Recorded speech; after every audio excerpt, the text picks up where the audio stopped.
Good morning student.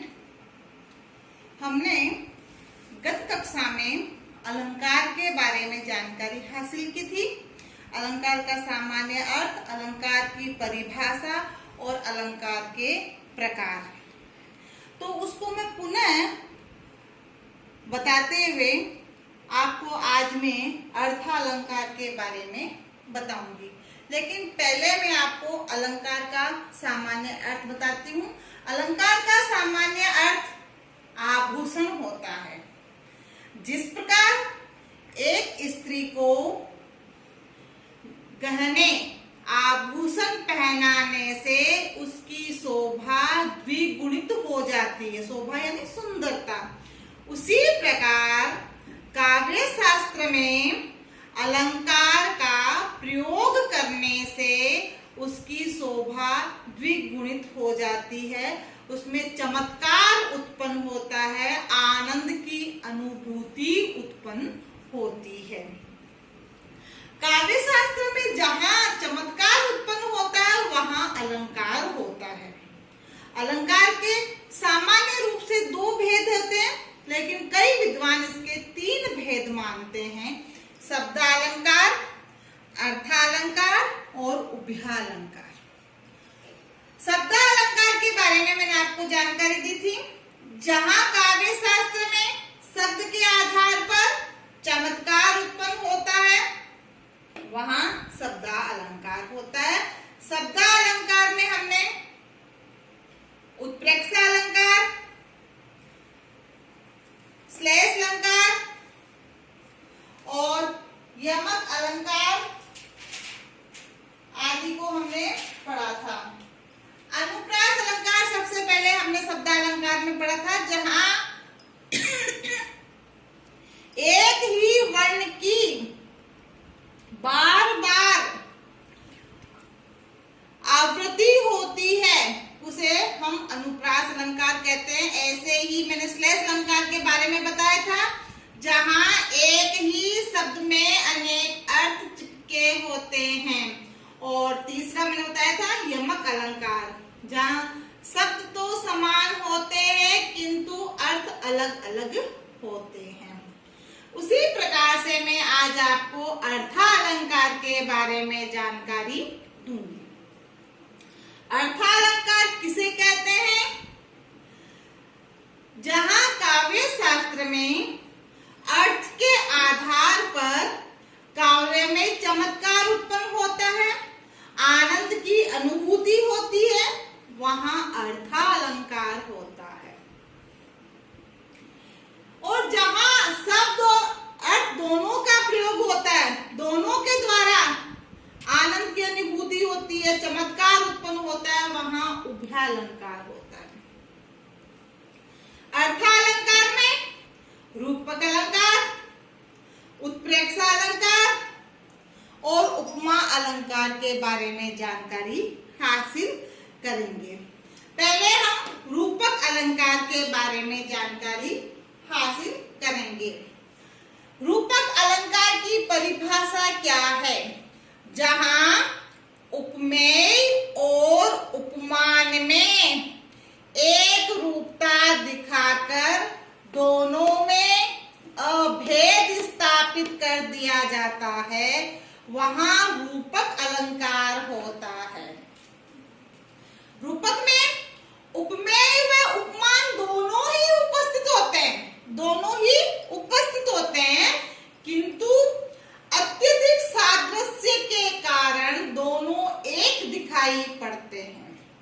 तात्पर्य है कि रूपक में प्रस्तुत वस्तु उपमेय और अप्रस्तुत वस्तु उपमान को आरोपित कर दिया जाता है, जबकि उपमा अलंकार में समानता होती है उपमेय उपमान में, और रूपक अलंकार में इसको क्या कहता है? आरोपित किया जाता है। उदाहरण देखें, अंबर पनघट में डुबो रही तारा घट उषा नागरी। प्रस्तुत काव्य पंक्ति में उपमेय है अंबर और उपमान है पनघट। उसी प्रकार उपमेय यहाँ पे उषा और उपमान नागरिक का भेद रहित आरोप है। यहाँ पर हो गया आपका रूपक अलंकार। उसी प्रकार से यदि हम और देखें रूपक अलंकार के उदाहरण, तो रूपक अलंकार में दूसरा उदाहरण है तेरे नयन कमल बिनु जल के। यहाँ पे काव्य पंक्ति में नयन उपमेय और कमल जो है उपमान, इन दोनों में अभेद स्थापित किया गया है, अतः यहाँ पर रूपक अलंकार है। एक उदाहरण और दूंगी मैं आपको। किसले कर स्वागत हेतु हिला करते हैं। किसले कर स्वागत हेतु हिला करते हैं। प्रस्तुत काव्य पंक्ति में किसले पत्ते और उपमान है जो कर यानी हाथ में अभेद स्थापित किया गया है। उसी प्रकार से हम उत्प्रेक्षा अलंकार को समझेंगे और इसकी परिभाषा देखेंगे। उत्प्रेक्षा अलंकार जहां उपमेय में किसी उपमान की संभावना व्यक्त की जाती है, वहां उत्प्रेक्षा अलंकार होता है। इसमें तो क्या था रूपक में, उपमेय और उपमान में आरोप स्थापित किया गया था, आरोपित कर दिया गया था। यहाँ पे उपमेय और उपमान में संभावना व्यक्त की जाती है, वहां उत्प्रेक्षा अलंकार होता है। यद्यपि दोनों में भिन्नता होती है, तथापि समान धर्म होने के कारण ऐसी संभावना व्यक्त की जाती है। भिन्नता होते हुए भी उसमें धर्म क्या है, समान होने के कारण उसमें जो है संभावना की जाती है। उदाहरण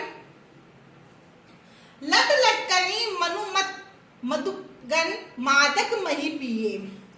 प्रस्तुत काव्य पंक्ति में उपमेय लट लटकनी और उपमान है मद मधुगन। इसमें श्री कृष्ण के बारे में बताया गया है कि उनके मुखमंडल पर उनके बालों की जो लटे हैं वो इस प्रकार लटक रही है, लट लटकनी। ऐसा लग रहा है कि उनके मधु जो है भौरी क्या करते हैं, शहद मधुमक्खी की छत्ता जो होता है उसे मधु लेते हैं, है ना, क्या लेते हैं, शहद लेते हैं। उसी प्रकार यहाँ पे लट लटकनी को भौरे की उपमा दी गई है और मधुमक्खी के छत्ते को जो है कृष्ण के मुख की उपमा दी गई है।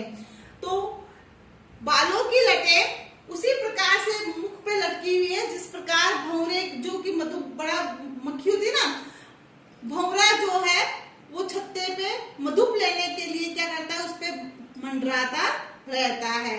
इसी प्रकार एक उदाहरण हम और देखेंगे। सोहत ओडे पीठ पट श्याम सलोने गात मनो नीलमणि सेल पे आतप पर्यो प्रभात। इसमें भी श्री कृष्ण के पीले वस्त्र जो है उनके श्याम शरीर सलोने गात, गात है शरीर, नीले शरीर, श्याम रंग के थे श्री कृष्ण काले और उनके ऊपर पीठ पट पीले रंग के वस्त्र इस प्रकार सुशोभित होते हैं जैसे नीलमणि सेल पर उदय होते हुए सूर्य की किरणें, पीले सूर्य को उदय होता है तो उसकी जो किरणें होती है लाल पीली सी ना, वो जब गिरती है उस पर नीलमणि सेल पर्वत पर तो ऐसा लगती है जैसे कि श्री कृष्ण ने पीले रंग के वस्त्रों को पहन रखा है, उसी प्रकार से प्रतीत होता है। तो यहाँ पे उत्प्रेक्षा अलंकार हुआ। समानता होते हुए भी क्या है इसमें, समान धर्म है, इसलिए संभावना व्यक्त हो रही है। दोनों में उपमेय और उपमान की संभावना व्यक्त हो रही है, दोनों में भिन्नता है लेकिन फिर भी संभावना व्यक्त हो रही है। इसी प्रकार से हम आगे उपमा अलंकार के बारे में पढ़ेंगे। एक बार मैं रूपक और उत्प्रेक्षा अलंकार को वापस बताती हूँ, इसकी परिभाषा को बताती हूँ, उसके बाद रूपक और उत्प्रेक्षा के बाद में आपको मैं उपमा अलंकार को समझाऊंगी। होंगे। रूपक अलंकार जहां उपमेय और उपमान में एक रूपता दिखाकर दोनों में भेद स्थापित कर दिया जाता है, वहां रूपक अलंकार होता है। रूपक में उपमेय व उपमान दोनों ही उपस्थित होते हैं, किंतु अत्यधिक सादृश्य के कारण दोनों एक दिखाई पड़ते हैं। तात्पर्य यह हुआ कि रूपक में प्रस्तुत वस्तु और अप्रस्तुत वस्तु यानी उपमेय और उपमान दोनों को आरोपित कर दिया जाता है। उत्प्रेक्षा में जहां उपमेय में किसी उपमान की संभावना व्यक्त की जाती है, दोनों में भिन्नता होती है, लेकिन धर्म क्या होता है, समान धर्म होने के कारण ऐसी संभावना व्यक्त की जाती है। अब आगे हम उपमा अलंकार के बारे में जानकारी हासिल। उत्प्रेक्षा अलंकार के बाद बच्चों अर्थालंकार में उपमा अलंकार को भी शामिल किया जाता है। उपमा अलंकार के बारे में हम जानकारी हासिल करेंगे। उपमा का सामान्य अर्थ होता है किसी अप्रस्तुत वस्तु की अप्रस्तुत वस्तु से तुलना करना। प्रस्तुत वस्तु की अप्रस्तुत वस्तु से तुलना करना। जैसे प्रस्तुत वस्तु मान ले सीता, सीता का मुख, और अप्रस्तुत वस्तु हो गई चंद्रमा। सीता का मुख चंद्रमा के समान सुंदर है। तो इसमें उपमा दी गई है सीता के मुख को किसकी, चंद्रमा की। तो हम पहले इसकी उपमा अलंकार की परिभाषा को सीखेंगे, परिभाषा की जानकारी हासिल करेंगे। परिभाषा क्या है? उपमा अलंकार का सामान्य अर्थ है किसी एक वस्तु की किसी दूसरी वस्तु से तुलना करना। किसी एक वस्तु की किसी दूसरी वस्तु से तुलना करना, और दूसरी वस्तु अप्रस्तुत होती है। अतः जहां किसी प्रस्तुत वस्तु की तुलना गुण, धर्म अथवा व्यापार के आधार पर अप्रस्तुत वस्तु से की जाती है, वहां उपमा अलंकार होता है। प्रस्तुत वस्तु की तुलना गुण, धर्म या व्यापार के आधार पर अप्रस्तुत वस्तु से की जाती है, वहां उपमा अलंकार होता है। उपमा अलंकार के 4 अंग होते हैं: उपमेय, उपमान, साधारण धर्म और वाचक शब्द। उपमेय प्रस्तुत वस्तु है, उपमान अप्रस्तुत वस्तु है, साधारण धर्म जिससे इसकी समानता होती है, और वाचक शब्द होता है जिसके समान। तो हम उपमेय की परिभाषा को देखेंगे। उपमेय किसे कहते हैं? जिस वस्तु का वर्णन किया जाता है, जिस वस्तु का वर्णन, वो वस्तु क्या होती है? प्रत्यक्ष होती है, प्रस्तुत होती है। उस वर्णित या प्रस्तुत वस्तु को उपमेय कहते हैं। जैसे उदाहरण, कमल सदृश कोमल हाथों ने। काव्य पंक्ति में हाथों का वर्णन किया जा रहा है। यहाँ हाथ क्या है? प्रस्तुत वस्तु है। तो अतः यहाँ हाथ क्या हो गया? उपमेय। समझ में आया? एक बार पुनः, जिस वस्तु का वर्णन किया जाता है अर्थात वो वस्तु क्या होती है? प्रस्तुत होती है। तो यहाँ पे इस काव्य पंक्ति में क्या है? प्रस्तुत वस्तु हाथ है। कमल सदृश कोमल हाथों ने, यानी हाथ इसमें प्रस्तुत वस्तु है, तो उपमेय है। दूसरा है उपमान। इसका दूसरा अंग क्या है? उपमान। उपमान की परिभाषा देखेंगे। जिस अप्रस्तुत वस्तु से प्रस्तुत वस्तु अर्थात उपमेय की समानता दिखाई जाती है, उसे उपमान कहते हैं। अप्रस्तुत वस्तु जो होती है उससे प्रस्तुत वस्तु वस्तु की समानता दिखाई जाती है। जैसे कमल सदृश कोमल हाथों ने। काव्य पंक्ति में हाथों की समानता किससे की गई है? कमल से। अप्रस्तुत वस्तु है, कमल से इसकी समानता दिखाई दी है, इसलिए यहाँ पे उपमान क्या है? अतः यहाँ कमल उपमान है। क्या उपमान हो गया? कमल। अप्रस्तुत वस्तु क्या है यहाँ? कमल। हाथों की उपमा किससे है? कमल से। अब इसमें साधारण धर्म क्या है? इसका चौथा अंग हो गया उपमा अलंकार का साधारण, तीसरा अंग हो गया साधारण धर्म। उपमेय तथा उपमान के जिस गुण की समानता दिखाई जाती है उसे साधारण धर्म कहते हैं। साधारण धर्म किसे कहते हैं? उपमेय तथा उपमान के जिस गुण की समानता दिखाई जाती है उसे साधारण धर्म कहते हैं। जैसे कमल सदृश कोमल हाथों ने। काव्य पंक्ति में कोमलता या क्या है? साधारण धर्म। कोमलता, कमल की कोमलता किससे ली है? हाथ से, तो कोमल है साधारण धर्म। वाचक शब्द, चौथा अंग हो गया वाचक शब्द।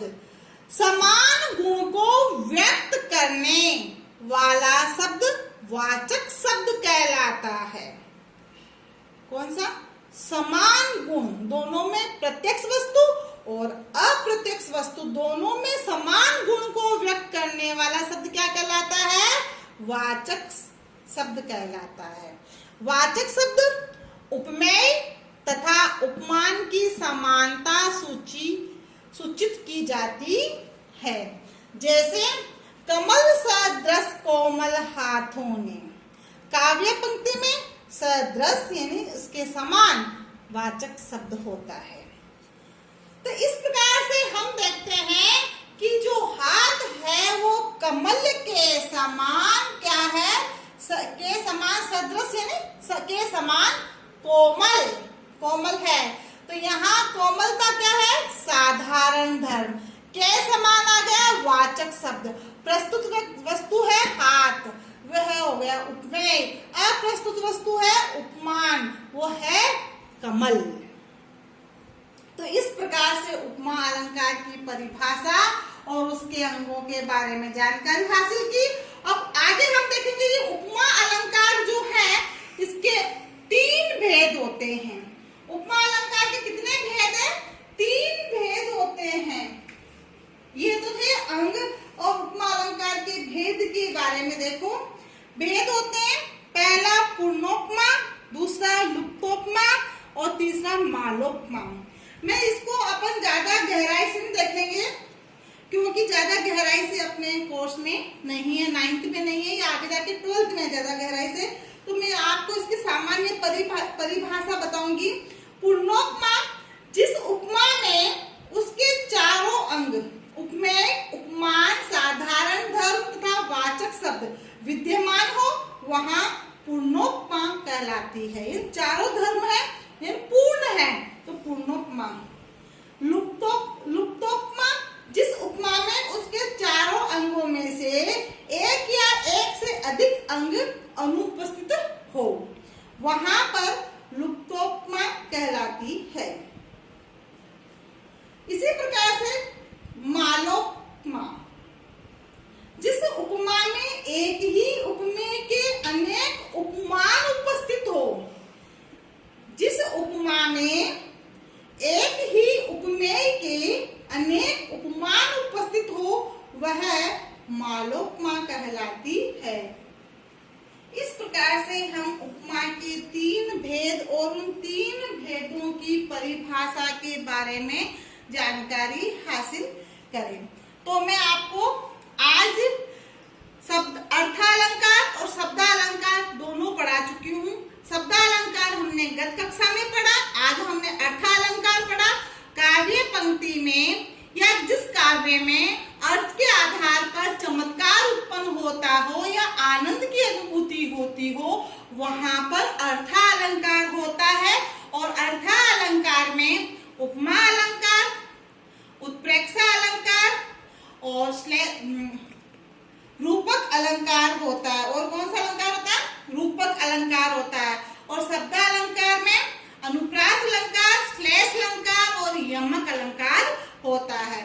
तो हमने रूपक अलंकार के बारे में जानकारी हासिल की, उत्प्रेक्षा अलंकार के बारे में जानकारी हासिल की और उपमा अलंकार के बारे में जानकारी हासिल की। तो मैं तीनों के बारे में छोटी सी बात बताऊंगी। तीनों में लगभग आपको देखेंगे तो परिभाषा समान से प्रतीत होती है, लेकिन मुख्य रूप से अंतर क्या होता है? उपमा अलंकार में उपमा और उपमेय के मध्य समानता को दर्शाया जाता है। रूपक अलंकार में एक दूसरे पर उन्हें आरोपित किया जाता है, उसमें आरोपित किया जाता है। और उत्प्रेक्षा अलंकार में संभावना व्यक्त की जाती है। उपमेय और उपमान में संभावना व्यक्त की जाती है। इस प्रकार से आज हमने अर्थालंकार और उसके उपमा, अर्थालंकार में उपमा, रूपक और उत्प्रेक्षा अलंकार के बारे में जानकारी हासिल की। आज हम गृह कार्य में 4 प्रश्न करेंगे। 4 प्रश्न में पहला प्रश्न आपका उपमा अलंकार से होगा। उपमा अलंकार किसे कहते हैं? इसकी परिभाषा बताते हुए इसके भेदों को बताइए, इसके प्रकार को बताइए। दूसरा हमारा प्रश्न है, उत्प्रेक्षा अलंकार को उदाहरण सहित स्पष्ट कीजिए। गृह कार्य में दूसरा प्रश्न है, उत्प्रेक्षा अलंकार को उदाहरण सहित स्पष्ट कीजिए, यानी उत्प्रेक्षा अलंकार की परिभाषा देते हुए हमें उसका उदाहरण भी देना है। और तीसरा प्रश्न है, रूपक अलंकार को उदाहरण सहित स्पष्ट कीजिए। रूपक अलंकार को उदाहरण सहित स्पष्ट कीजिए। और चौथा प्रश्न हमारा होगा, अर्थालंकार किसे कहते हैं? चौथा प्रश्न कौन सा है? अर्थालंकार किसे कहते हैं? इस प्रकार हमने अलंकार का सामान्य अर्थ और शब्दालंकार और अर्थालंकार के बारे में जानकारी हासिल की। और उभयालंकार जो वह है जिसमें शब्दालंकार और अर्थालंकार दोनों होते हैं और दोनों के द्वारा चमत्कार उत्पन्न होता है काव्य शास्त्र में, या काव्य शास्त्र में आनंद की अनुभूति होती है, वहां पर उभयालंकार होता है। वैसे तो सामान्य रूप से 2 प्रकार के ही होते हैं, लेकिन कुछ विद्वान 3 प्रकार के मानते हैं। इस प्रकार से हमारा अलंकार का टॉपिक कंप्लीट हुआ। जितना हमारा 9th के कोर्स में अलंकार का टॉपिक है वह मैंने आपको